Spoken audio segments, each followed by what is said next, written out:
সাহাবা একরাম তোমরা জুতা নিয়ে মসজিদে প্রবেশ করো, জুতা নিয়ে তোমরা নামাজ পড়ো। সুবহানাল্লাহ বলবেন না? মনোযোগ দেন। তোমরা জুতা নিয়ে মসজিদে ঢুকো, জুতা নিয়ে নামাজ পড়ো। কেন? লিয়ান্নাল ইয়াহুদা ওয়ান নাসারা লা ইয়াসাল্লুনা আলাইহিম, কারণ ইহুদি খ্রিস্টানরা জুতা নিয়ে কখনো নামাজ পড়ে না।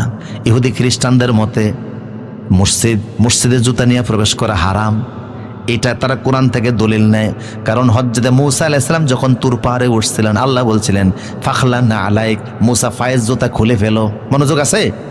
মূসা পায়ের জুতা, তুর পাহাড়ে যখন মূসা উঠতেছে, মিশরের তুর পাহাড়টা আজও আছে না? এটা ৮৫০০ মিটার উঁচু। তো মূসা তুর পাহাড়ে উঠে আল্লাহর সঙ্গে কথা বলতেন আলাইহিস সালাম। পাহাড়ে উঠে তিনি আল্লাহর সাথে কথা বলতেন।